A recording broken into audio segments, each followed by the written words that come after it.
ઉપલેટાના જડેશ્વરમાં તૂટી ગયેલા કુંડીના ઢાંકણા બદલાતા લતાવાસીઓએ આભાર વ્યક્ત કર્યો હતો।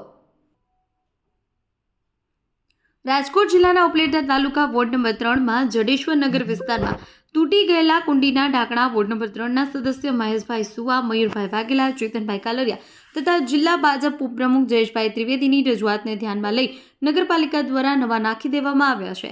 ત્યારે કિશોરભાઈ સોલંકી, દિલીપભાઈ સોલંકી, માલદેવભાઈ સોલંકી, દીપકભાઈ, જગદીશભાઈ સોલંકી તથા લતાવાસીઓએ આભાર વ્યક્ત કર્યો છે।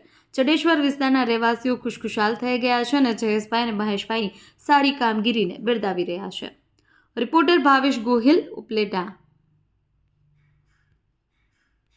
નમસ્કાર।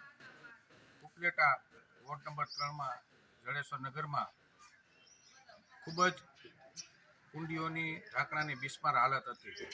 તે અમારા જાગૃત સદસ્ય મહેશભાઈ સુવાને ધ્યાનમાં આવતા દરેક કુંડીઓની વિસ્તારની મુલાકાત લઈ અને તાત્કાલિક યુદ્ધના ધોરણે નવી કુંડીના ઢાંકણા બનાવી આપ્યા।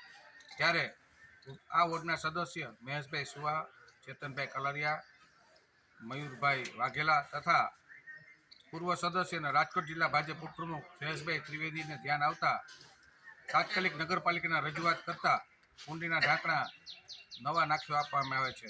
ત્યારે આ વિસ્તારમાં શૈલેષભાઈ સોલંકી, કિશોરભાઈ સોલંકી, જગદીશભાઈ સોલંકી, દિલીપભાઈ સોલંકી, માલદેવભાઈ વગેરે અને લતાવાસીઓએ આભાર માન્યો અને હું જયેશ ત્રિવેદી પણ દરેક સદસ્યોને ખૂબ અભિનંદન આપું છું કે લોક ઉપયોગી અને સેવાના કાર્યોમાં હંમેશા તત્પર રહે છે।